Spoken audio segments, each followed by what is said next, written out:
حرام باتوں میں ہم مال خرچ نہیں کر سکتے. جہاں اللہ نے خرچ کرنے کا حکم دیا، فرض قرار دیا، وہاں مال خرچ کرنا فرض ہے بطور زکوٰۃ.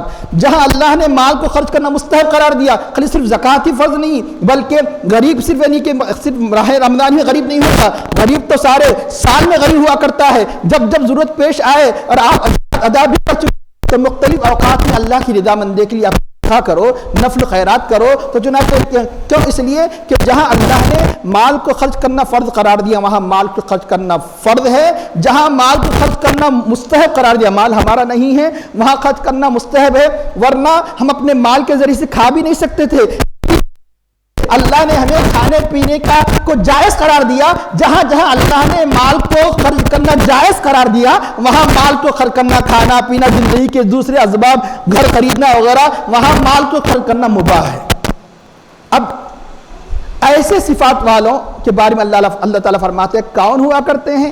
توبہ کرنے والے ہوا کرتے ہیں، یہ عابد ہوا کرتے ہیں، یہ حامد ہوا کرتے ہیں، یہ راکع ہوا کرتے ہیں، یہ ساجد ہوا کرتے ہیں. ان کی صفات کو بیان کیا جا رہا ہے آنے والی آیت میں. اب یہاں ایک اہم بات ہے وہ یہ کہ جب معاملہ ہوتا ہے تو ایک تو یہ کہ جس سے معاملہ کیا جاتا ہے اس سے ایک مرتبہ ایک آدھ مرتبہ ملاقات ہوتی ہے. ایک کم از کم اس سے ملاقات نہ ہو جس سے معاملہ کیا جاتا ہے. جس کا معاملہ ہوتا ہے جس بات کے ذریعے سے اسے دیکھا جاتا ہے. جس مال کے ذریعے سے آپ جس مال کو خریدنا چاہ رہے ہیں مال کو تو دیکھیں گے نا. ہو سکتا ہے کسی وجہ سے کہ اس مال والے نے کسی کو اپنا نائب بنا دیا، نائب بنا کر کہہ دیا کہ تم معاملہ کر لو، لیکن یہ تو ہوگا نا کم از کم وہ مال کو تو دیکھیں گے. اب اللہ نے ہماری جانوں کو خریدا، مالوں کو خریدا، نہ ہم نے اللہ کو دیکھا نہ جنت کو دیکھا. پھر معاملہ کیسے؟ نہ ہم نے اب اللہ کو دیکھا نہ جنت کو دیکھا. اس لیے اللہ نے کہا اے حبیب تمہاری امت سے میرا سودا ہو چکا ہے، اب میں ان کی جانوں مالوں کو جنت کے بدلے میں خریدا ہوں، لیکن جنت کو اس دنیا میں نہیں دیکھ سکتے. آؤ میں تمہیں اپنی جنت دکھا دوں کیونکہ تم اپنی امت کے وسیلے اکبر ہے. آؤ میں تمہیں اپنے دیدار سے مشرف کر دوں. اس لیے اللہ نے معراج کروایا تاکہ معاملہ مکمل ہو جائے، تاکہ معاملہ مکمل ہو جائے. اس لیے اللہ کے حبیب اللہ کی بارگاہ میں ہمارے لیے وسیلے اکبر ہے. اب ایسی اللہ تعالیٰ فرماتا ہے کہ یہ کون ہے؟ یہ ان صفات والے مومنوں کے لیے اللہ تعالیٰ بشارت کا پیغام دیتا ہے. آپ بشارت کا اعلان سنا دیجیے، التائبون العابدون الحامدون. اب رہا یہ کہ جب مومن ہوگا تو گناہوں سے دور ہوگا، اللہ کے نافرمانی سے دور ہوگا. تو شروع التائب سے کیوں کیا جا رہا ہے؟ اشارہ ہے. کیا اشارہ ہے؟ کہ یہ سودا مکمل ہونے کے باوجود بھی لوگ غبن کرتے ہیں، گڑبڑی کرتے ہیں، الٹا سیدھا ہیر پھیر کرتے ہیں کہ تصرف نہیں کرنا ہے، کر رہے ہیں آپ اپنے اختیار کو نہیں چلانا ہے، آپ سودا ہونے کا اختیار چلا رہے ہیں. اللہ کا کرم دیکھیے کہ دوسرا دنیا میں اگر سودا ہونے کے بعد بھی تصرف کرتا ہے تو سودے کو ختم کر سکتا ہے. چلو ختم، تم عہد شکن ہے. اللہ کا کرم دیکھیے سودے کو ختم نہیں کر رہا ہے، جنت برقرار ہے. لیکن اگر تم سے کسی قسم کی اپنی جانوں میں زیادتی ہو چکی ہے، اپنے مالوں میں زیادتی ہو چکی ہے، سچے دل سے میری بارگاہ میں توبہ کر لو، تمہارا معاملہ برقرار ہوگا. یہ تمہارا یہ عہد، تمہارا بیع یہ ختم نہیں ہوگا، یہ تمہاری بیع و شراء باقی رہے گی. اللہ کرم دیکھیے. اس لیے فرمایا کہ سب سے پہلے جو کچھ اب تک جس وقت بھی آئے سن رہے ہیں، اب تک جس وقت بھی مضمون سن رہے ہیں، اور جس وقت اللہ کا کلام نازل ہوا، اب تک جو تمہاری جانوں میں تصرف ہو چکا ہے، جو اپنے مالوں میں تصرف کر چکے ہیں، اس سے توبہ کر کے اللہ کی بارگاہ میں رجوع ہو جاؤ. التائب کے معنی رجوع ہونا، یعنی ریٹرننگ ٹورڈز ہم. عربی اگر انگلش میں اس کا ترجمہ کریں گے کہ لفظی معنی تائب کے معنی اللہ کی بارگاہ میں رجوع ہو جاؤ. التائبون، رجوع کب سچا سمجھا جائے گا؟ گناہوں سے رکنا کب سچ سمجھا جائے گا؟ اس کے آثار بھی ہیں. میں گناہوں سے توبہ کرتا ہوں پھر دوسرے دن وہی گناہ کر رہے ہیں تو کہ گناہوں سے توبہ کرنے والا سمجھا جائے گا. اس لیے اللہ نے فرمایا کہ توبہ کرنے والے کی کچھ نہ کچھ صفات، کیفیات ہونی چاہیے، علامتیں ہونی چاہیے. توبہ کرنے والے کی علامت یہ ہے وہ عبادت کرتا ہوا دکھائی دے گا، وہ اللہ کا شکر بجا لاتا ہوا دکھائی دے گا، وہ نمازیں پڑھتا ہوا دکھائی دے گا، وہ برے کام سے روکتا ہوا دکھائی دے گا، اچھے کام کا حکم دیتا ہوا دکھائی دے گا. یہ صفات اللہ نے بیان فرمایا کہ حقیقی توبہ یہ ہے کہ انسان ان صفات کو اختیار کر لے. یعنی ماہ رمضان کے بعد ہمارے اندر تبدیلی آ جائے. ہم اس ماہ رمضان سے پہلے اگر نمازوں میں کوتاہی کرتے تھے تو ماہ رمضان کے بعد نمازوں میں کوتاہی نہ کرے تو سمجھنا کہ ہماری توبہ قبول ہو گئی. یہ توبہ کی آثار ہے. اور ہر عبادت سے پہلے توبہ مقدم ہے کہ جب تک ہم اپنی قلوب کو ارواح کو گناہوں سے پاک صاف نہیں کریں گے تو اللہ کے انوار و تجلیات کا ظہور اس میں نہیں ہوگا. اس لیے توبہ کو مقدم کیا گیا. توبہ اللہ کے بہت سے نیک بندے ایسے ہیں کہ جن سے گناہ نہیں ہوتا پھر بھی توبہ، تو اس سے پہلے بھی کئی مرتبہ عرض کر چکا، صرف توبہ گناہوں سے نہیں ہوتی، توبہ گناہوں سے ہوتی ہے. توبہ کچھ لمحات اگر غفلت سے گزر جائے، غفلت کا مطلب خالی نہ گناہ نہ ثواب، نہ کوئی ایسا کام کیا جس میں ثواب ہو، نہ کوئی ایسا کام کیا جس میں عذاب ہو، تو اللہ کے نیک بندے اسے بھی معصیت سمجھتے ہیں اور اس اوقات سے توبہ کرتے ہیں کہ اللہ میں نے جو غفلت کی زندگی گزاری، یعنی فجر سے لے کر ظہر تک، عشاء سے لے کر فجر تک جو بغیر ذکر الہی کے میرے اوقات گزرے ہیں، اے اللہ میں اس سے تیری بارگاہ میں توبہ کرتا ہوں اور رجوع ہوتا ہوں. تو توبہ ہر ایک کی ضرورت ہے. اس لیے اللہ ایک گنہگار بندہ جب نماز کے اختتام پر کہتا ہے اللہم انی ظلمت نفسی، یہی نیکوکار بھی بندہ کہتا ہے، یہ اللہ کا مقرب بندہ بھی یہی کہتا ہے.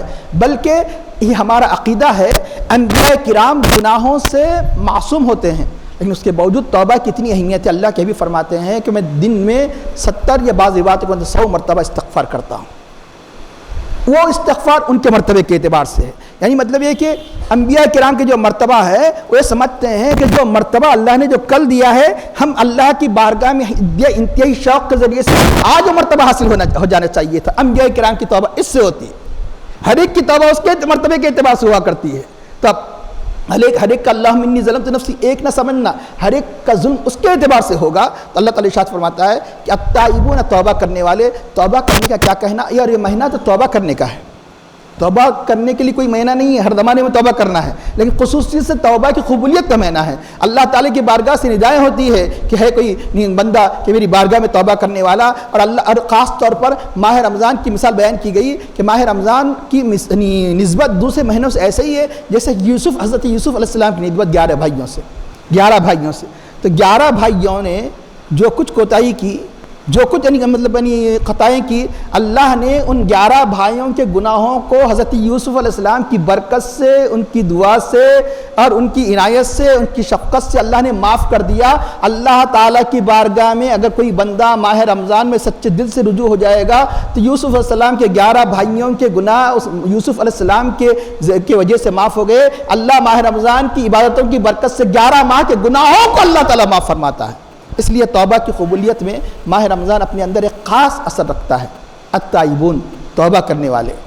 توبہ کرنے کی فضیلت تو کئی مرتبہ سن چکے، انشاءاللہ اور بھی آیات کریمہ آئے گی کہ جس میں اور توبہ کی تشریح کی جائے گی. التائبون العابدون، عبادت کرنے والے. انسان کی زندگی کا مقصد کیا ہے؟ انسان کی زندگی کا مقصد عبادت ہے. کھانا پینا اور امور دنیوی یہ مقصد نہیں، یہ ایک انسان کی ضرورت ہے. جو اس ضرورت سے انسان دل نہیں لگاتا، اسے بزرگوں نے سمجھانے کے لیے گرچہ کہ بظاہر بعض مثالیں رقیق دکھائی دیتی ہیں لیکن سمجھنے کے لیے آسان ہوا کرتی ہے. جیسے ہر انسان کی ضرورت ہے کیا کہ ٹوائلٹ جائے، لیکن کوئی دل نہیں لگاتا، ضرورت کے لیے جاتا ہے. تو دنیا ضرورت کے لیے دنیا سے تعلق رکھنا ہے لیکن مقصد نہیں ہے. مقصد کیا ہے؟ مقصد اللہ کی عبادت، اللہ کی رضامندی کا حصول، اللہ کا قرب. یہ مقصد ہے انسان کا. یہ کھانا پینا سیکنڈری درجہ ہے عبادت کی تقویت کے لیے. عبادت کی تقویت کے لیے، انسان کی اپنی جان کی حفاظت کے لیے ساری چیزیں ہیں، ورنہ انسان کی زندگی کا مقصد نہیں ہے. مقصد اللہ تعالی ارشاد فرماتا ہے اما خلقت الجن والانس الا لیعبدون، میں نے نہیں پیدا کیا جن انس کو مگر یہ کہ نہیں وہ میری عبادت کرے. ایک بزرگ سے پوچھا گیا عبادت کیا ہے؟ حضرت یعقوب چرخی بہت بڑے مشہور بزرگ گزرے ہیں، تو نے فرمایا کہ کامل عبادت کیسی ہوا کرتی ہے کہ اپنے آپ کو مکمل طور پر اللہ کی بارگاہ میں اپنے آپ کو سپرد کر دے، اللہ میں مشغول کر دے. وہ کیسے تشریح کرتے ہیں کہ انسان خالی ایک انسان بظاہر دیکھنے میں آپ کو یہ دکھائی دیکھ رہا ہے سر سے لے پاؤں تک کئی چیزوں کا مرکب ہے. انسان کے اندر دل بھی ہے، انسان کے اندر روح بھی ہے، انسان کے اندر نفس بھی ہے، انسان کے اندر یہ اعضاء بھی ہے. تو آپ نے فرمایا کہ مکمل طور پر اللہ کی ذات سے مشغول رہنے کا نام انسان ہے. جیسے دنیا دار مکمل طور پر اوڑھنا بچھونا سب دکان سب مکان سب تجارت سب یعنی زمین یہ ساری چیزیں مکمل مشغول ہو جاتا ہے, سمجھنے کے لیے مکمل مشغول ہو جاتا ہے. کھانے کی فکر نہیں ہے, جب یعنی مطلب ہے کہ گراہک زیادہ ہوتا ہے کھانے کی فکر نہیں ہے, پینے کی فکر نہیں ہے, سونے کی فکر نہیں ہے کہ چانس کا موقع ہے, کمانے کا موقع ہے, راتوں رات گزار دیتا ہے کہ آپ ماہ رمضان میں دیکھ سکتے ہیں بعض کمانے والے کیسے کماتے ہیں. تو چنانچہ مکمل طور پر جیسے اپنے آپ کو مشغول کر دیتا ہے اس طرح یعنی بتایا گیا کامل عبادت یہ ہے کہ اپنے آپ کو مکمل مشغول کر دے. اپنے آپ کو مکمل مشغول کرنے کا کیا طریقہ ہے؟ تو فرمایا جو اعضاء ہے اس کی سروس میں رہے, جہاں اس نے اٹھایا اٹھ جائے, جہاں بٹھایا بیٹھ جائے. یوں تو کرتے ہیں نا, نماز کیا کرتے ہیں؟ قیام, رکوع, سجدہ, صبح سے شام تک بھوکا رہنا پیاسا رہنا کہ جہاں جہاں جیسے جیسے یہ عبادت ہے, یہ عبادت ہے. طواف گھومنا ہے, یہ کپڑے بھی جیسے چاہے کپڑے پہن کر اللہ کی بارگاہ میں نہیں حاضر نہیں ہونا ہے. اللہ نے جیسے حکم دیا, اللہ کے محبوب نے جیسے لباس اختیار کیا ویسے اختیار کرنا پڑے گا. اللہ کے محبوب نے جیسے جیسے اس عبادت کو اختیار کیا ویسے ہی اگر تم عبادت کرو گے تو تمہارا حج قبول ہوگا. تو یہ اس طرح یہ سروس ظاہری اعتبار سے باطنی اعتبار سے کہ جس طرح تمہارا یہ جسم یعنی اعضاء اس کی سروس میں ہے اسی طرح تمہارا قلب اس کی معرفت اس کی محبت میں ڈوبا رہے. یعنی مطلب ہے کہ نماز تو پڑھ رہے ہیں لیکن پورا دل باورچی خانے میں ڈوبا ہوا ہے, پورا دل آفس میں ڈوبا ہوا ہے, پورا دل بچوں کا میدان میں ڈوبا ہوا ہے, کھیل میں ڈوبا ہوا ہے. تو یہ کامل نماز نہیں, یہ کامل عبادت نہیں. تو دل تمہارا وہاں مشغول رہے. روح اگر اور مقام آپ کا بڑھ جائے تو اللہ کے انوار و تجلیات کے مشاہدے میں غرق ہو جائے. اللہ تعالیٰ جو اپنے انوار و تجلیات ظاہر فرماتا ہے کہ روح اس میں مشغول رہے. تو بتایا گیا کہ جب کہیں تمہاری زبان اس کی تعریف میں مشغول رہے کہ خالی نماز میں کھڑے ہونے بیٹھنے رکوع کرنے کا نام نہیں, اس کے اندر تسبیح مقرر ہے, اس میں قرات قرآن مقرر ہے, اس میں تحمید مقرر ہے. اسی اللہ تعالیٰ فرماتا ہے کہ العابدون عبادت کرنے والے. اس سے پہلے کئی مرتبہ بتایا گیا ہر چیز کا ایک مقصد ہوتا ہے کہ چنانچہ جب یعنی ایک محک کا بھی مقصد ہے, ایک محک کا ہی مقصد ہے. جب تک وہ شے اپنے مقصد کو پورا کرتی ہے تو پھر مالک کی نگاہوں میں وہ چیز معزز ہوتی ہے. جب اپنے مقصد کو پورا نہیں کرتی مالک کی نگاہوں میں اس کی قدر نہیں ہوتی. فیان کا مقصد ہے, جب تک اپنے مقصد کو پورا کرے گا تو وہ عزت دار ہوگا, عزت والا ہوگا. جب اپنے مقصد کو ختم کر دے ہو جائے گا ختم ہو جائے گی. لائٹ کا کام ہے روشنی دینا, جب تک اپنے مقصد کو پورا کرے گا تو یہ آپ کی یعنی چھت کی زینت بن کر رہے گا. جب لائٹ یعنی جل جاتی ہے اپنے مقصد کو پورا نہیں کرتی کوڑا کرکٹ کے حوالے ہو جاتی ہے. باوجود لاکھ اچھا کرنے کے محک اچھا نہیں ہو سکا تو وہ آخر میں وہ لوہے کے داموں میں بکنا لگتا ہے. یعنی اس کا اعتبار یعنی بالکل نہیں مطلب کوڑا کرکٹ کی طرح ہو جاتا ہے. تو اس بلا تشبیہ بلا تمثیل چھوٹی چھوٹی چیزیں نہیں اپنے جب اسے وجود میں لایا گیا بنایا گیا اس کا اپنا ایک مقصد ہے. تو ایک انسان جو سارے کائنات کا مرکز ہے تو وہ کیا یوں ہی پیدا کیا گیا؟ نہیں, بلکہ ایک مقصد کے لیے پیدا کیا گیا. اور مقصد کیا ہے؟ رب کی عبادت ہے. جب تک ہم اپنے اسی اصول کے مطابق جب تک شے اپنے مقصد کو پورا کرتے رہے گی مالک کی نگاہوں میں محبوب ہوگی معزز ہوگی. جب تک ہم اپنے مقصد زندگی کو تخلیق کو پورا کرتے رہیں گے عبادت ہے تو ہم اس وقت تک اللہ کی نگاہوں میں معزز و محبوب ہوگے. جب ہم اپنے مقصد کو بھول جائیں گے فراموش کریں گے تو اس وقت ہم سے بڑھ کر کوئی مطلب کہ ذلیل نہیں ہوگا. اس لیے علامہ اقبال نے اسی کو اپنے شعر میں کہا, وہ زمانے میں معزز تھے مسلمان ہو کر, وہ زمانے میں معزز تھے مسلمان ہو کر اور ہم قار ہوئے تاریک قرآن ہو کر, اور ہم قار ہوئے تاریک قرآن ہو کر. اس کا اللہ تعالیٰ ارشاد فرماتا ہے التائبون العابدون الحامدون, حمد بجا لانے والے. حمد کا بہترین طریقہ تو عبادت ہے, اس لیے عبادت کو مقدم کیا گیا. ایک شخص ہم تو بجا لاتا ہے جب چاہے جب اللہ کا شکر بجا لاتا ہے, لیکن ایک حمد فرض ہوتی ہے ایک حمد مستحب ہوتی ہے. لیکن فرض اگر حمد بجا نہیں لاتا تو اس کے مستحب حمد کو قبول نہیں کیا جاتا. فرض حمد کیا ہے؟ فرض حمد کہ اللہ نے مال دیا ہے اس کا شکر کیسے بجا لائے؟ اللہ کی راہ میں خرچ کر کے بجا لائے. اللہ نے جان دی ہے اس کا شکر کیسے بجا لائے؟ عبادت کے ذریعے سے بجا لائے. اللہ نے جو اعضاء دیے ہیں جن میں خرچ کرنے کا حکم دیا ہے ان میں خرچ کرنے کا نام شکر الہی ہے. تو چنانچہ شکر الہی ایک فرض بھی ہے, شکر الہی ایک مستحب بھی ہے. ایک نعمت مل گئی آپ نے کہا الحمدللہ یہ مستحب ہے ثواب ملے گا, لیکن یہ سب ساری نعمتوں کا شکر تو ادا کر رہے ہیں لیکن عبادت نہیں بجا لاتے, فرض کو نہیں بجا لاتے. روزوں کی رکھنے کی طاقت ہے روزے نہیں رکھتے, زکوٰۃ دینے کے صاحب نصاب زکوٰۃ نہیں دیتے, صاحب استطاعت حج نہیں کرتے, تو حقیقت میں اللہ کا حمد بجا لانے والا نہیں, اللہ کا شکر بجا لانے والا نہیں. پھر یہ بھی بتایا گیا کہ صرف یہ 5 نمازیں ادا کر لینا, صرف ماہ رمضان کے روزے رکھ لینا, زکوٰۃ دے دینا, حج کرنے سے اس کا شکر ادا نہیں ہوگا. تمہیں تو ہر آن ہر لمحہ ہر نعمت کو اس کی سمجھنا یہ اللہ کا شکر ہے۔ شکر کی سب سے پہلا درجہ یہ ہے کہ ہر نعمت یعنی منعم کی طرف سے جس نے نعمت کی ہے، یہ ساری نعمتیں، یہ علمی فضائل کس کی عطا کیے ہیں، یہ دنیا کی شان و شوکت کس کی عطا کیے ہیں، یہ مال و دولت کس کی عطا کی ہوئی ہے، سب سے پہلے منعم کی نعمت کے احسان کو جاننا یہ شکر کا پہلا درجہ ہے۔ اس کے بعد اپنی زبان سے بھی اقرار ہو الحمدللہ، تمام تعریف اللہ کے لیے، اللہ ہی کے لیے شکر ہے۔ یاد رکھنا حمد کا تعلق اس امت سے ہے۔ کسی امت کو اتنا حمد بجا لینے کا موقع نہیں ملا، اللہ کا شکر بجا لانے کا موقع نہیں ملا جو اللہ نے اس امت کو توفیق عطا فرمائی۔ اس توفیق پر بھی شکر کرے، اے اللہ نے ہمیں اس بات کی توفیق عطا فرمائی۔ ورنہ اگر انسان اللہ تعالیٰ کا شکر ادا ہی نہیں کر سکتا تو اللہ کا فضل ہے کہ اللہ نے ایک چھوٹے سے کلمے کو اپنے نعمتوں کے مقابلے میں اس کا شکر کا ذریعہ بنا دیا الحمدللہ کہنے کو۔ ورنہ کوئی پانی کی قیمت، پانی نہ ملنے کی صورت میں کوئی اس کا شکر ادا کر سکتا؟ نہیں ادا کر سکتا۔ مانی معمولی نہیں ہے، ایک ایک نعمت اگر رک جائے تو پتہ چلے۔ اب یہ جو اٹھنے بیٹھنے انسان کے اندر 300 سے زیادہ جوڑ ہے، اگر جب تک یہ جوڑ کیونکہ آسانی سے صبح سے شام تک نہیں معلوم کہ کتنی مرتبہ ہم اس کو منہ کرتے جاتے ہیں، حرکت کرتے جاتے ہیں، تو ہر مرتبہ اللہ کا شکر ادا کرنا چاہیے۔ یہ نہیں ہو سکتا تو کم از کم فرض واجب شکر ہے جو مختلف مواقع پر اللہ کے حبیب نے سنت کے طور پر ہمیں شکر ادا کرنے کے جو طریقے بتائے ہیں، جو دعائیں پڑھے اس کا التزام کرے۔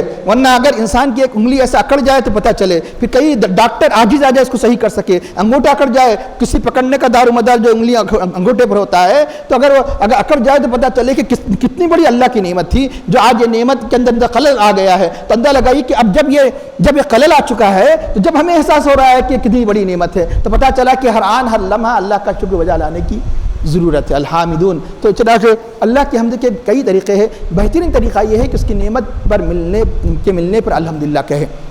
اور بتایا گیا کہ اس امت کا حمد سے گہرا تعلق ہے، وہ یہ کہ کل قیامت کے دن اس امت کو جس لقب سے پکارا جائے گا، احادیث کریمہ میں آتا ہے کہ الحمادون، اللہ کی کثیر حمد بجا لانے والے، اس امت کا نام ہی ہوگا کل قیامت کے دن۔ تو تفاسیر میں آتا ہے کہ الحامدون کی تفسیر یہ ہے، حقیقت میں اللہ کی حمد بجا لانے والا کون ہے؟ راحت میں تو، عیش میں تو، زندگی کے اسباب کی فراوانی میں تو سبھی لوگ شکر کرتے ہیں۔ شکر یہ ہے کہ جس طرح انسان مسرت کی حالت میں، جس طرح انسان راحت کی حالت میں شکر بجا لاتا ہے، اسی طرح انسان مصیبت میں بھی اللہ کا شکر بجا لائے۔ اپنی وہ کیسے مصیبت میں اللہ کا شکر بجا لائے؟ کئی مرتبہ بتایا جا چکا، مصیبت کا جو ثواب ہے کل قیامت کے دن ملے گا تو پتہ چلے گا کہ اللہ کی کتنی بڑی نعمت تھی۔ تو اہل نعمت یہ رشک کریں گے، اہل نعمت تمنا کریں گے کاش کہ دنیا میں ہم پر ان اہل مصائب پر جیسی مصیبتیں آئی ہیں ویسی مصیبتیں ہم پر بھی آتی، ہمیں اے اللہ تو صبر کی توفیق دیتا، آج نعمتیں جو ان کو مل رہی ہیں ہمیں بھی یہ نعمتیں عطا کی جاتی۔ چنانچہ ایک شخص کے بارے میں حضرت امام سعدی نے لکھا ہے کہ ایک شخص یعنی تیندوا، ایک قسم کا مطلب یہ کہ ایک سخت قسم کے جانور سے زخم کھایا ہوا وہ یعنی تڑپ رہا ہے، خون بہہ رہا ہے، اور وہ کہہ رہا ہے کہ پورے دل کے جذبات کے ساتھ الحمدللہ الحمدللہ۔ لوگوں نے حیرت سے پوچھا کہ آخر حمد کس بات کی، شکر کس بات کا؟ تو اس نے کہا کہ اللہ کا شکر ہے کہ اللہ نے مصیبت میں مبتلا کیا، معصیت میں مبتلا نہیں کیا۔ معصیت گناہ کہتے ہیں۔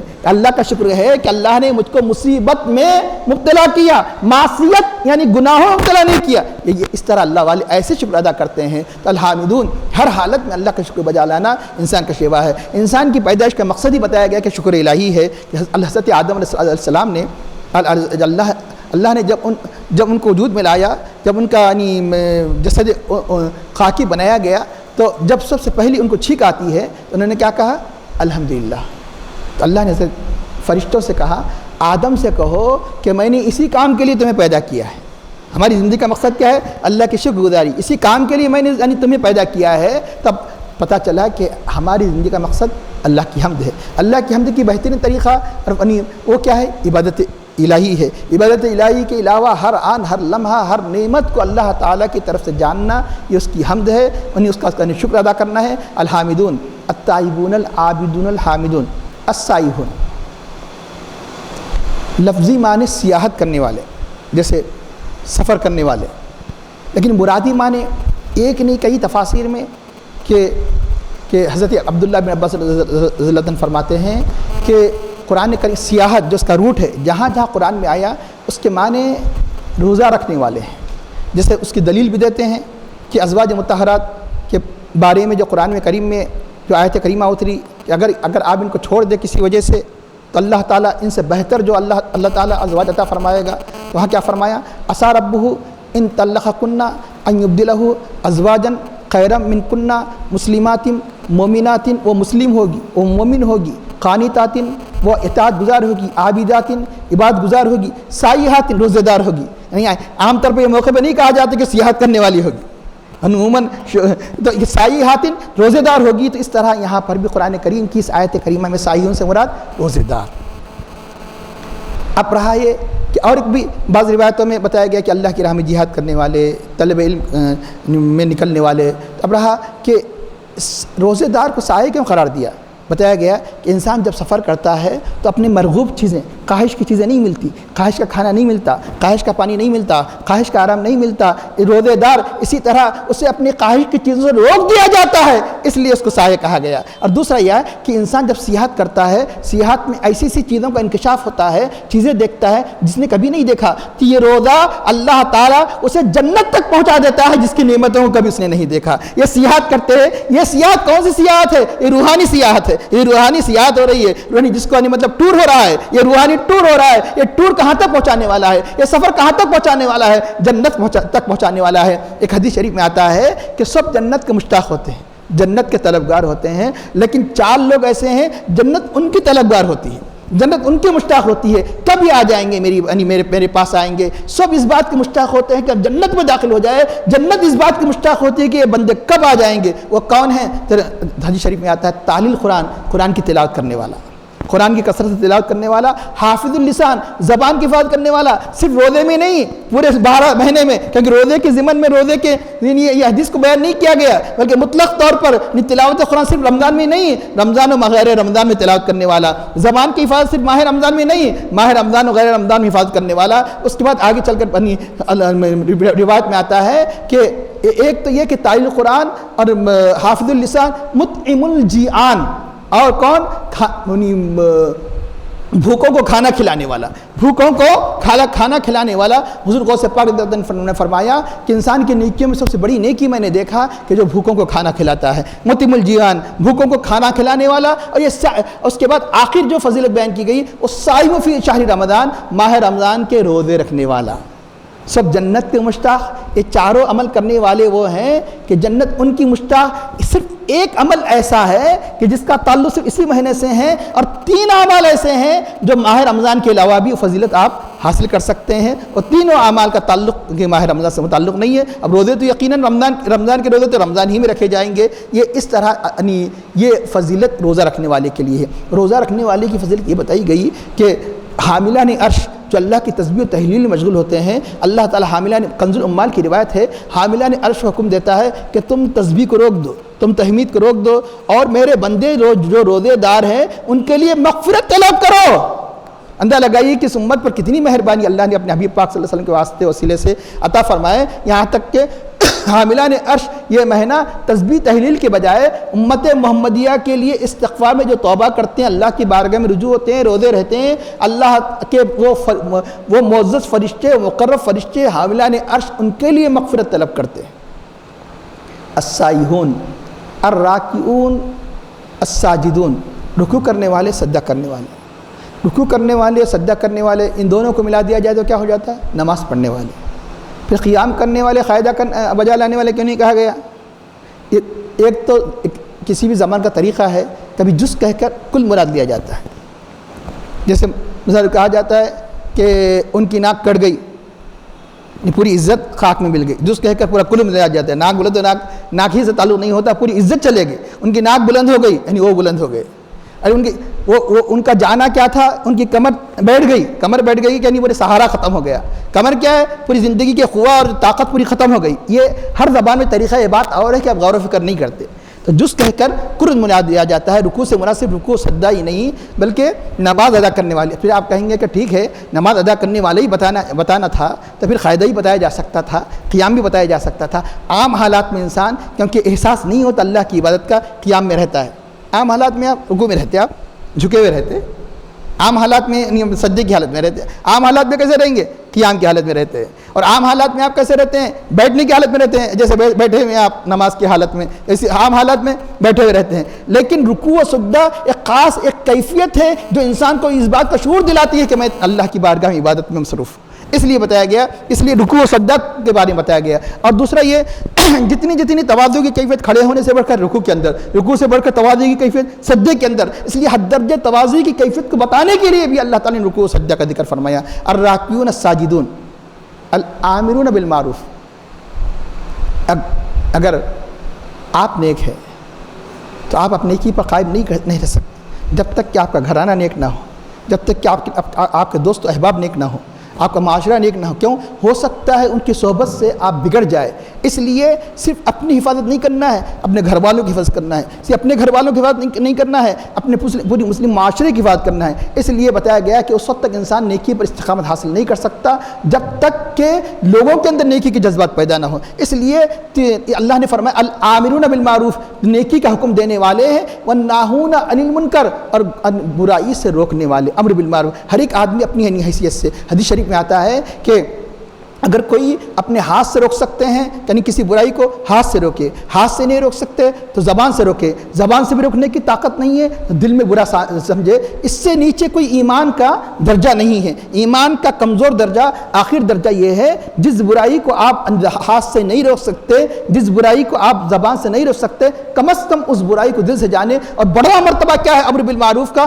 بڑا مرتبہ یہ ہے افضل الجہادی کلمۃ حق عند سلطان جائرین.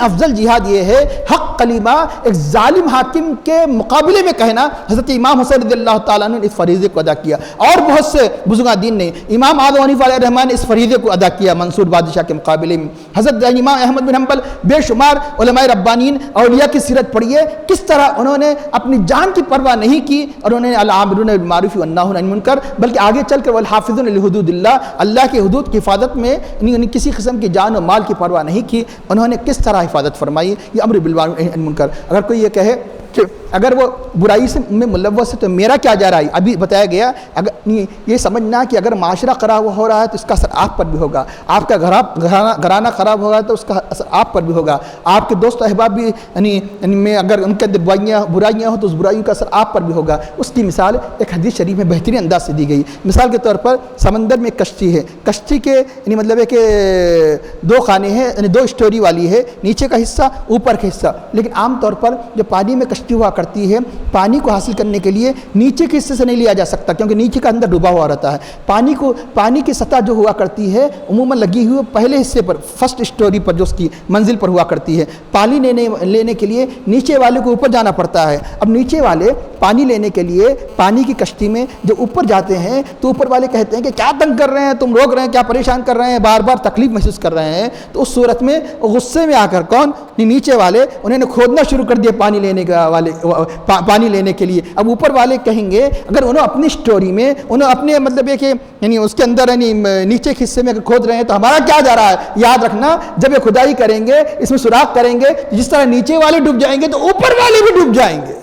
تو اس طرح یعنی جہاں تک ہو سکے مطلب انسان اپنی حیثیت کے اعتبار سے نیکی کا حکم دے، برائی سے روکے، امر بالمعروف. بلکہ اس امت کی فضیلت یہ بتائی گئی. یہ امت کون ہے؟ کنتم خیر امتن، تم بہترین امت ہو، اخرجت للناس، لوگوں کے لیے نکالی گئی. اس امت کی اور ساری کی ساری امتیں اپنی انبیاء کے جانے کے بعد کیوں گمراہ ہو گئی؟ کوئی اس میں عمل کرنے، امر بالمعروف کا فریضہ بجا لانے والے نہیں، عن المنکر برائی سے روکنے والے نہیں تھے. اس لیے امتیں اپنے انبیاء کے جانے کے بعد گمراہ ہو گئی. اللہ کا فضل ہے ہر زمانے میں اللہ تعالیٰ نے اس امت میں ایک ایسا طبقہ ہمیشہ اللہ نے مقرر فرمایا کہ علماء ربانیین کا، اولیاء اللہ کا ہمیشہ اس فریضے کو بجا لاتے ہیں، جس کی وجہ سے امت اللہ کے حبیب کے لائے ہوئے اس پیغام، اللہ کے حبیب کے لائے اس شریعت پر قائم ہے.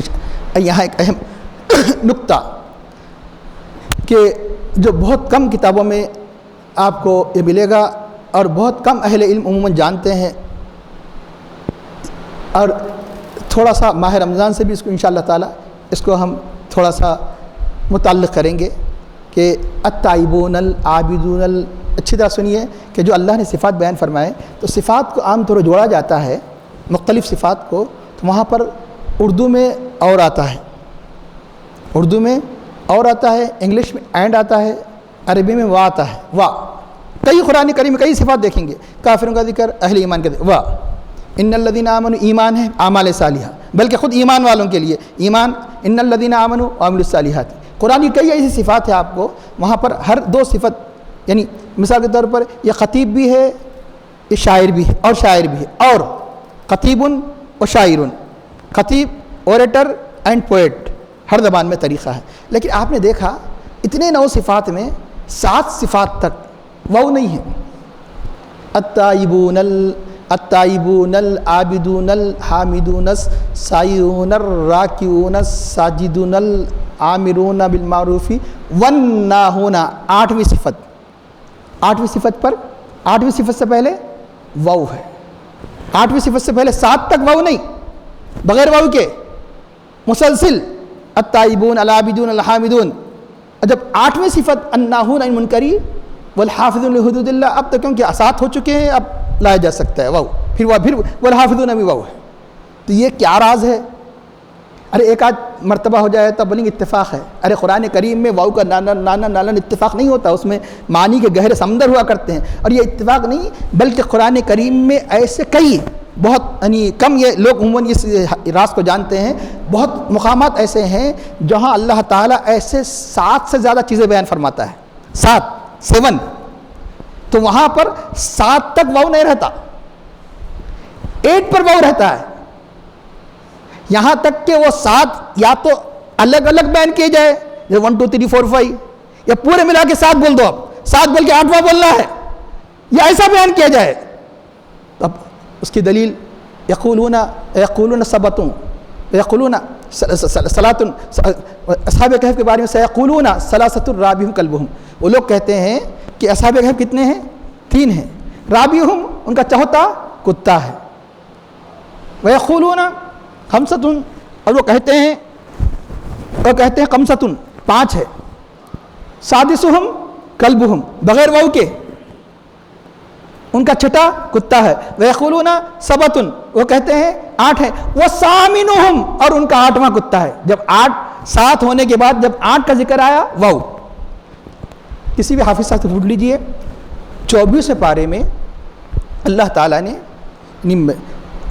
اہل کفر کو جہنم میں جو لے جایا جائے گا اس کے بارے میں وسیق الذین کفروا الی جہنم زمرا حتی اذا جاؤوها فتحت ابوابها، یہاں تک کہ وہ جہنم پر جب آئیں گے تو اس کے دروازے کھلے رہیں گے، اور بھی معنی بیان کیے گئے واو نہیں لانے کے، لیکن یہاں ایک خصوصی معنی کی طرف بتانے کے لیے اسی کے پیش نظر میں یہ تشریح کر رہا ہوں، ورنہ یہ اس کا مطلب نہیں کہ اور معنی نہیں ہے اور مطالب نہیں ہے، وصیت یہاں پر دیکھیے وہ فتحت ابوابها نہیں ہے، کیوں؟ جہنم کتنے ہیں؟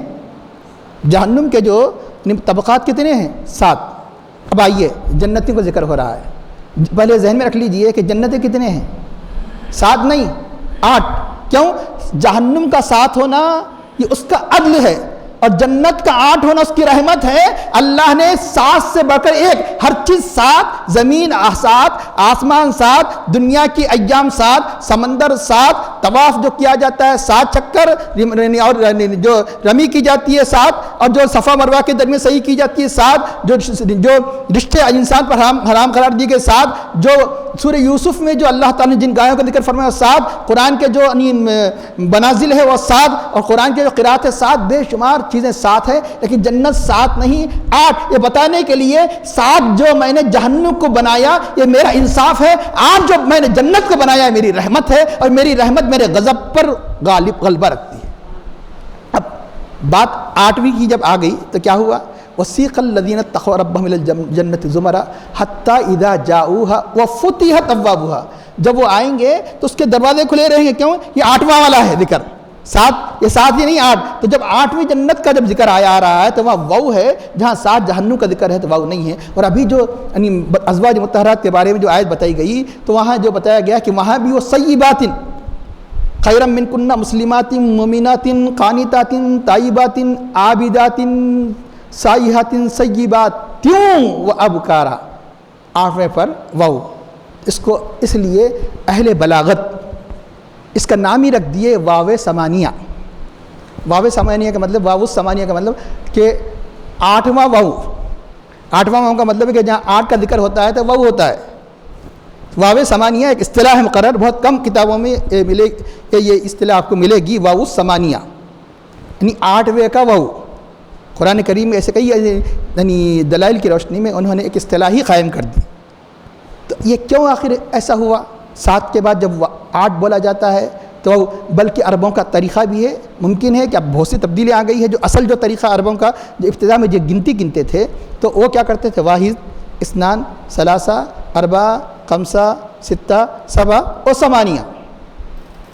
جب 8 آتا تو وہ ثمانیہ کہتے۔ تو بتایا گیا کہ عربوں کے پاس کامل عدد 7 ہے، 7 عدد ہے، اور مزید آگے بیان کریں گے تو اس کو عین کے ذریعے سے جوڑا جاتا ہے، واو کے ذریعے سے۔ عدد کامل عدد 7 ہے، اور اللہ تعالیٰ ہر چیز کو کامل مکمل بنایا، اس لیے جتنی چیزیں بنائی 7 بنائی، دن 10 بھی کر سکتا تھا، 7 بنائی، یہ زمین 7، یہ آسمان 7۔ اور حضرت عبداللہ بن عباس رضی اللہ عنہ کی روایت کے مطابق احب الاعدادی الی اللہ السبۃ، اللہ تعالیٰ کو تمام اعداد میں سب سے 7 زیادہ پسند ہے۔ اس لیے ابن عباس فرماتے ہیں جب اللہ کو 7 زیادہ پسند ہے تو شب قدر کب آتی ہے؟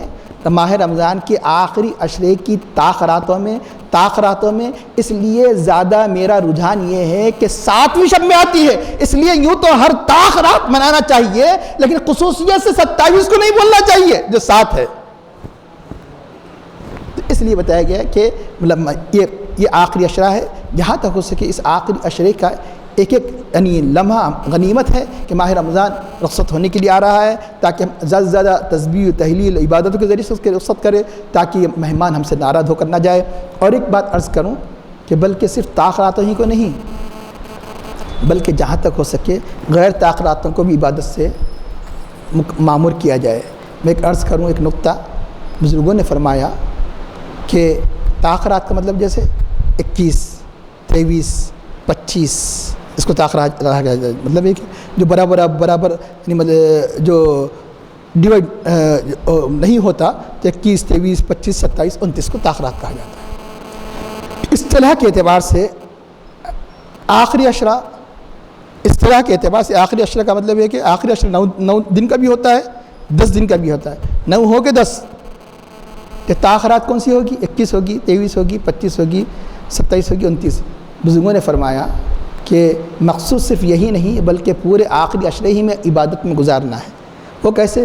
وہ کہتے ہیں کہ احادیث شریفہ میں آیا ہے کہ تم لیلۃ القدر کو عشرے اواخر میں آخری 10 دنوں میں تلاش کرو۔ اصطلاح کے اعتبار سے دیکھیں گے تو عشرہ اس کو کہا جاتا ہے، خواہ 9 کا ہو کہ 10 ہو۔ لفظ عشر اللہ کے حبیب کے جو الفاظ عشر میں نے آخری 10 دن، اب ہم کو نہیں معلوم کہ آخری 10 دن کون سے ہونے والے ہیں، 29 کا چاند ہونے والا ہے، 30 کا چاند ہونے والا ہے، ہم نہیں جانیں گے۔ اگر 29 کا چاند ہو، اگر مثال کے طور پر کہ 30 کا چاند ہو جائے گا تو اس طرح ہوگا، اور 29 کا چاند ہوگا تو 22 کیا تاخرات کون سی ہو جائیں گی؟ 22 یعنی 24، 26، 28 کیا بن جائے گی؟ تاخرات بن جائے گی۔ ہم کو تو نہیں معلوم کہ چاند کیا ہونے والا ہے 19، تو گویا اشارہ ہے کہ تم تاخراتوں کو بھی آباد کرو، غیر تاخراتوں کو بھی آباد کرو، کیونکہ 10 دن مکمل لیے جائیں گے تو سب ترتیب بدل جائے گی۔ تو اس طرح بتایا گیا کہ یہاں پر الامرون بالمعروف کی بات والناہون عن المنکر والحافظون لحدود اللہ، اللہ کے حدود کی حفاظت کرنے والے، اللہ کی حدود کی حفاظت کرنے والے، یہ آخری جو نویں صفت بیان کی گئی یہ بہت اہم ہے۔ بتایا گیا کہ یہ جو 8 صفات بیان کیے گئے یہ ہے تفصیل، اور الحافظ لحدود اللہ میں پوری اجمال ہے، ٹوٹل یعنی ٹوٹل ان احکام پر عمل آوری کرنے والے، ٹوٹل تائبون، عابدون، حامدون، سائحون، تو یہ احکام پر عمل کرنے والے اللہ تعالیٰ اپنے حبیب پاک صلی اللہ علیہ وسلم کو فرماتا ہے کہ انہیں خصوصی بشارتیں دے دو۔ حافظون، حدود کا مطلب ہے کہ اللہ تعالیٰ نے ہر چیز کے لیے جو اللہ نے جو احکام ہم پر نادل جن احکام کا ہمیں مکلف بنایا 3 قسم کے ہیں۔ ایک تو یہ کہ ایک کا تعلق عبادات سے ہے، جیسے نماز، روزہ، زکوٰۃ، حج، حقوق اللہ، حقوق العباد۔ ایک کا تعلق معاملات سے ہے، خرید و فروخت، نکاح، کچھ انتہائی ناگزیر حالات میں طلاق، اور کسی کے انتقال کے بعد اس کے جائیداد کی تقسیم، توریث وغیرہ، یہ معاملات سے ہے۔ اور تیسرا یہ کہ کچھ باتیں ایسی ہیں کہ جو اللہ نے ہمیں منع کیا ہے، حرام قرار دیا ہے، جھوٹ، غیبت، زنا، چوری، شراب وغیرہ ساری چیزیں. اس طرح یہ سارے کے سارے احکام کے مجموعے کی جو حدود ہے، ان حدود، ان قواعد کی حفاظت کرنے کا نام والحافظون لحدود اللہ ہے. علماء نے اور اللہ کے نیک بندوں نے، علماء ربانیین نے، اللہ کے نیک بندوں نے کس طرح اس آیت کریمہ کے جملے پر عمل کر کے بتایا. اللہ کی مقررہ حدوں، جس کو انگلش کہتے ہیں لمٹ سے نہ بڑھے، حد سے نہ بڑھے، یعنی لمٹ سے نہ بڑھے، یہ کس حد درجے انہوں نے شریعت کی پر عمل آوری کا حق ادا کیا. بے شمار آپ کو مثالیں ملتی ہیں. ایک دو تین مثالیں دے کر انشاءاللہ تعالی ہم اختتام پر آئیں گے. اور یہ حضرت تفسیر سمرقندی علیہ رحمہ صاحب، انہوں نے اس روایت کو نقل کیا ہے کہ حضرت ایوب بن قلف نے رات کے بالکل جیسے ایک مخصوص وقت میں 11-12 جب بھی ہے، انہوں نے اپنی بیوی کو حکم دیا کہ اپنے بچے کو دودھ پلانا اب یہاں سے روک دو، اپنے بچے کو دودھ پلانا یہاں سے روک دو. حیرانی سے کہی کہ ایک رات پلانے سے کیا ہوتا ہے، ایسے کیسے کیا جلدی پڑی ہے کہ اب روک دو. فرمایا کہ ایک رات پلانے سے کیا ہوتا ہے، تو اللہ کے حکم پر عمل نہ کرنے سے کیا ہوگا یہ بھی سوچ لیجیے.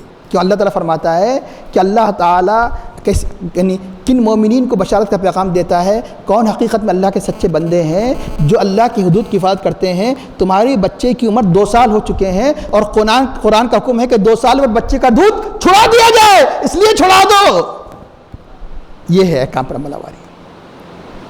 اس طرح آپ کو بے شمار مثالیں ملیں گے کس طرح حدود اللہ کی حفاظت کی. عمر فاروق رضی اللہ عنہ کہ سخت زخموں سے چور ہے، اس دنیا سے پردہ فرمانے کا وقت ہے شہادت، کہ شہادت کے عالم میں شہادت کے ذریعے سے آپ اس دنیا سے پردہ فرماتے ہیں. ایسے عالم میں زندگی کے آخری اوقات ہے تو کسی نے کہا کہ وصیت کیجیے.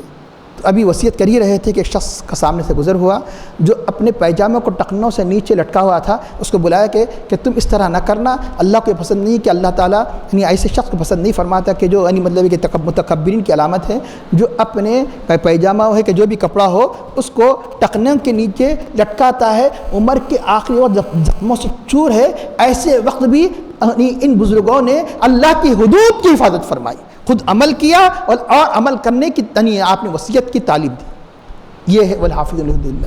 ایک آخری مثال آپ کے سامنے عرض کروں. والحافظون لحدود اللہ، ایک بزرگ تھے جن کا نام سمنون، اپنے دوست کی عیادت کے لیے گئے جو مرض الوفات میں تھے. ایسا مرض کہ جس مرض ہی میں کوئی انسان انتقال کر جائے اسے مرض الوفات کہا جاتا ہے. اتفاق کی بات ہے کہ رات کا وقت تھا کہ دوست کے پاس پہنچے اور اپنی نگاہوں کے سامنے ہی، اس زمانے میں کیا تھا، چراغ تھا، نگاہوں کے سامنے دوست دم توڑ دیتا ہے. دوست دم توڑ دیتا ہے اس سمنون بزرگ کے سامنے سے. فوراً آپ نے چراغ بند کر دیا. ارے ایسے نازک حالات میں چراغ روشن کیا جاتا ہے، بند کیا جاتا ہے کسی کے مرنے پر. اس وقت تو ویسے زمانے میں آسانی سے چراغ جلانے کے لیے بعض وقت مسائل پیدا ہو جاتے ہیں. ایسے عالم میں انہوں نے چراغ بند کر دیا تو گھر والے چیخنے لگے کہ تم نے کیا کر دیا، یہ چراغ بند کیوں کر دیا. فرمایا کہ بتایا کہ دیکھو جو میرا دوست تھا اس کی زندگی کی آخری سانسوں تک اس کا مال تھا، یہ چراغ، یہ تیل اس کا مالک تھا. مرتے ہی اب تم اس کے وارث ہو چکے ہیں، تمہاری اجازت کے بغیر میں اس سے استفادہ نہیں کر سکتا، تمہاری اجازت کے بغیر میں اس کے مال سے استفادہ نہیں کر سکتا، اس لیے میں نے چراغ کو گل کر دیا. جب تک دوست تھا دوست کے مال سے اجازت دی گئی ہے کہ آپ استفادہ کر سکتے ہیں. جب دوست چلا گیا تو مال دوست کا نہیں رہا، مال وارثوں کا ہو گیا. جب وارثوں کا مال ہے، غیر کا مال ہے، اس کی اجازت کے بغیر غیر کے مال سے استفادہ کرنا جائز نہیں. یہ ہے والحافظون لحدود. تقوی کا مقام تو اور اعلیٰ ہے، یہ صرف اللہ کے شریعت کی حفاظت، حدود کی حفاظت. تو آج لوگ کتنے کیسے مالوں میں کسی کے مرنے کے پر کیسے تصرف کیا جاتا ہے. کل قیامت کے دن پوچھ ہوگی. پورے قرآن کریم میں اللہ نے کئی مرتبہ 100 مرتبہ اللہ نے عبادت کا حکم دیا، نماز کا حکم دیا، روزے کا حکم دیا، لیکن پورے قرآن میں کہیں یہ نہیں فرمایا 5 وقت نماز پڑھو. یہ فرمایا تاکید کے ساتھ نماز پڑھو، نماز پڑھو، نماز پڑھو. نماز نہ پڑھنے پر وعید فرمائی. جو نماز نہیں پڑھیں گے وادی غی میں جائیں گے. وادی غی ایسی ہے جہنم کی دوسری وادیاں اس سے پناہ مانگتی ہیں. کتنی پڑھو اس کے لیے کس سے پوچھو؟ میرے حبیب سے پوچھو، تاکہ تم حبیب سے بھی حبیب کے میرے محتاج رہے. بہت زکوٰۃ دو، یہ نہیں بتایا کب دو، ہفتے میں ایک دن دو یا کہ پورے مہینے میں ایک مرتبہ دو، نہیں بتایا۔ زکوٰۃ دو، زکوٰۃ نہ دینے کی وعید بیان فرمائی، زکوٰۃ نہ دینے والے کے لیے سزا مقرر بتائی، لیکن زکوٰۃ دینے کا طریقہ میرے حبیب سے پوچھو تاکہ حبیب کی ذات سے امت کا تعلق رہے زکوٰۃ۔ لیکن معاملات بہت نازک ہے۔ ایک انسان یہ سمجھتا ہے کہ نماز روزہ زکوٰۃ حج کر کے میں بس اللہ کی عبادت کر رہا ہوں، اطاعت گزار بن جائے گا۔ اس وقت تک انسان اللہ تعالیٰ کا عابد اطاعت گزار بن نہیں سکتا جب تک کہ اللہ کے حقوق کے ساتھ بندوں کے حقوق ادا نہ کیے جائے۔ توریث، وراثت، یہ کس کا حق ہے؟ بندوں کا حق ہے۔ لیکن کیسے کیسے غبن کیا جاتا ہے، دنیا کے معاملات میں مشورہ لیا جاتا ہے، کسی کے انتقال پر کسی مدرسے سے رجوع ہو کر، بہت کم لوگ ہوا کرتے ہیں جو رجوع کر معلوم کرتے ہیں یہ جائیداد ہے، کیسے تقسیم کیا جائے، کون اس کا مستحق ہے، کون اس کا مستحق نہیں ہے۔ کہ آج کئی ایسی بیٹیوں کو جائیداد سے محروم کر دیا جاتا ہے کہ کسی مرنے کے بعد شریعت میں اس کے حصے مقرر کیے گئے ہیں کہ بیٹے کو کتنا دیا جائے، بیٹی کو کتنا دیا جائے، بیوی کو کتنا دیا جائے، اور شوہر کے مرنے پر اور بیوی کے مرنے پر شوہر کو کیا دیا جائے۔ مثال کے طور پر ایک مثال دوں کہ کسی عورت کا انتقال ہو جاتا ہے تو یہ سمجھا جاتا ہے کہ اب عورت کے جو سونے چاندی کے جو زیورات ہے یا تو بیٹے کا ہوگا یا بیٹی کا ہوگا یا شوہر کا ہوگا یا یہ زیادہ، اور جبکہ جائز نہیں ہے، زیادہ یہ ساس و سسرے سمجھتے ہیں کہ ہمارا حق ہے، جبکہ اس بہو کے حق میں ساس و سسرے کا حق نہیں ہوتا۔ لیکن افسوس کی بات ہے اس مرنے والی عورت کے ماں بھی ہوتے ہیں، ماں بھی ہوتی ہے، اس مرنے والی عورت کے باپ بھی ہوتے ہیں۔ ہر مرنے والے کے لیے یہ ذہن میں رکھیے کسی صورت میں اس کی جائیداد میں جس طرح اس کے بیٹے وارث ہوتے ہیں، اگر بیوی ہے تو شوہر وارث ہوتا ہے، اسی طرح اس کی جائیداد میں اس کے ماں باپ بھی وارث ہو جاتے ہیں۔ لیکن کئی دن تک زمانہ کیونکہ عورت یہاں گزارنے کی وجہ سے خیال ہی نہیں جاتا، کل قیامت کے دن پوچھ ہوگی کہ اس کے زیورات میں سے، اس کے مال و دولت میں سے اس کے جو ماں باپ یا ماں باپ میں سے جو بھی زندہ ہے ان کو بھی دینا پڑے گا، ان کا بھی حصہ مقرر ہے۔ مثال کے طور پر ماں باپ کا جو حصہ مقرر ہے وہ سدس ہے۔ سدس کا مطلب عام طور پہ اس کی پرواہ نہیں کی جاتی، اس لیے خصوصی سے کہہ رہا ہوں، ورنہ قرآن کریم میں سب حصے مقرر ہے۔ تو اندازہ لگائیے کہ کل قیامت کے دن سب عبادتیں کرتے ہوئے بھی، نمازیں ہوتے ہوئے بھی، روزے ہوتے ہوئے بھی، زکوٰۃ بھی ہوتے ہوئے، حج بھی ہوتے ہوئے جنت میں جا نہیں سکے گا جب تک کہ ان حقوق کو ادا نہیں کرے گا۔ اس لیے اللہ تعالیٰ نے جب ان حقوق کا معاملہ آیا تو ہر ایک کو بیان کر دیا۔ اللہ یہی کہہ سکتا تھا، کیسے؟ جسے نماز پڑھو، یہ بھی کہہ سکتا تھا کہ تمہارے مال میں تمہارے ماں باپ کا حق ہے، یہ بھی کہہ سکتا تھا تمہاری اولاد کا حق ہے، یہ بھی کہہ سکتا تھا تمہاری بیوی کا حق ہے، یہ بھی کہہ سکتا تھا تمہارے شوہر کا حق۔ یہ نہیں، اتنا ہی نہیں فرمایا، یہ فرمایا کہ ثلث ملے گا، یہ فرمایا کہ سدس ملے گا، سدس میں چھٹا حصہ ملے گا، یہ فرمایا یعنی جو مطلب یہ کہ جیسے بیٹے کو جتنا ملے گا نصف اس کی بیٹی کو ملے گا۔ مثال کے طور پر ہر بیٹے کو اگر مثال تو 1 لاکھ ملیں گے تو ہر بیٹی کو 50,000 روپے ملیں گے۔ بیٹی صرف ایک ہوگی تو پوری آدھی جائیداد کی مالک ہو جائے گی، اور آدھی جائیداد دوسرے یعنی جو اس کے یعنی اقربا ہے جیسے ماں باپ وغیرہ یعنی بیوی وغیرہ اس میں تقسیم ہوگی۔ ایک بیٹی ہوگی تو نصف جائیداد کی، اگر وہ 2 لاکھ چھوڑا ہے تو اگر ایک بیٹی ہوگی تو 1 لاکھ کی مالک ہو جائے گی۔ تو اللہ تعالیٰ نے ہر ایک کا حصہ بتایا کہ شوہر کا حصہ کتنا ہے، نصف ہے، ربع ہے، بیوی کا حصہ اللہ نے مقرر فرمایا سمن ہے، اسی طرح ماں باپ کا حصہ مقرر بتایا گیا۔ سدس کا مطلب یہ ہے کہ اس کو سمجھنے کا آسان طریقہ ہے، چھٹا حصہ آج کل کے زمانے میں چھٹا حصہ سمجھنا بچوں کے لیے مشکل ہو جاتی ہے۔ چھٹا حصہ سمجھنا آسان یہ ہے کہ جو 1/3 کا نصف جو ہوگا سدس، چھٹا حصہ۔ یوں تو بعض وقت یہ بھی ذہن نشر رکھیے، یہ قواعد ایسے ہیں کہ بعض وقت بعض کے رہنے سے بعض کے نہ رہنے سے کچھ تبدیلیاں بھی آ جاتی ہے۔ کوئی نہیں ہو تو کچھ قاعدہ ہوا کرتا ہے، کوئی ہو تو کچھ قاعدہ ہوا کرتا ہے، لیکن عام طور پر جو عموماً ماں باپ کا حصہ ملا کرتا ہے سدس کا مطلب 1/3، جس کو یعنی 16 روپے پہ چلر سمجھیے، 1/3 کا مطلب 33 روپے پہ چلر ہوگا، 33 کا آدھا کریں گے تو اب 16 پہ چلر ہو جائے گا، تو اس طرح 1/3 کہا جاتا ہے۔ 1/3 کا نصف، 1/3 کا نصف کس کو ملے گا؟ یعنی ماں کو 1/3 کا نصف ملے گا، یعنی باپ کو 1/3 کا نصف ملے گا۔ ابھی جیسے عرض کیا اس طرح بے شمار جو انسان اگر ایک کسی کا پیسہ بھی ڈبایا ہے تو سمجھتا ہے، ضرور سمجھتا ہے کل قیامت میں جواب دینا پڑے گا۔ کسی سے قرض لیا، ایک انسان سمجھتا ہے ایک قرض لیا میں ادا نہیں کروں گا تو مجھے کل جواب دینا پڑے گا، لیکن اس کا احساس نہیں کہ جو مرنے والے کی جائیداد میں جو غبن ہوتا ہے، مرنے والے کی جائیداد میں جو ناجائز تصرف ہوتا ہے، ایک پیسہ بھی تمہیں حق نہیں جب تک کہ تمام وارث اس سے راضی نہ ہو۔ ایک اہم نقطہ عرض کر کے میں رخصت ہوتا ہوں، وہ یہ کہ عموماً یہ بھی دیکھا جاتا ہے ایک شخص مر گیا اور گھر کا اہم ذمہ دار وہی تھا، وہی کمانے والا تھا، اسی کا پیسہ ہے اور کسی کا پیسہ نہیں، تو اس کے پیسے سے یقیناً آپ کثرت سے ہی سال ثواب کرو، کوئی نہیں روکتے، کرنا بھی چاہیے، کثرت سے آپ اس کے لیے نہیں مطلب کہ مختلف اس کے طرف سے غریبوں کو کھانا کھلاؤ۔ کس کے پیسے سے؟ یہ سن لیجئے، ایک بات یاد رکھیے، اگر اس کا پیسہ ہے مرنے والے کا اگر سارے وارث راضی نہیں ہیں، سارے وارثوں کی اگر رضامندی نہیں لی گئی، اس کے پیسے سے جو تم زیارت و چہلم کر رہے ہیں کھانا بھی ناجائز و حرام ہے۔ کیوں؟ اس لیے کہ تم ناجائز کس کے مال میں تصرف کر رہے ہو، کس کے مال میں تصرف کر رہے ہو۔ اس لیے فاتحہ کے لیے جو کھانا کھلایا جائے گا مرحوم کے مال میں جبھی کھلایا جا سکتا ہے جب تک کہ جتنے وارث ہیں وہ سارے کے سارے وارثوں سے اجازت نہ لی جائے، اپنے بہت مشکل ہو جائے گی۔ اگر مشکل اگر آپ سمجھ رہے ہیں تو اس کا آسان طریقہ یہ ہے، گھر کا ایک ذمہ دار اپنے طور پر خرچ کرے اور کہے کہ بھائی آپ کو یہ جو بھی خرچ کروں گا آخر میں جو بھی اس کی تقسیم ہوگی آپ کو دینا پڑے گا۔ یہ کہ اور ایک طریقہ یہ ہے کہ اگر اس کے پاس پیسہ نہیں ہے تو جو فاتحہ ہی کرنا چاہتا ہے، پیسہ تو بہت ہے لیکن تقسیم نہیں ہوئی، پھر ہر ایک سے اجازت لینا مشکل ہے، کوئی یہاں ہے کوئی باہر ہے فلاں ہے، اور سب کو جمع کرنا نہیں معلوم کہ کون سی بنی مطلب اس کی بیٹی راضی ہوتی ہے کون سی بیٹی نہیں راضی ہوتی ہے۔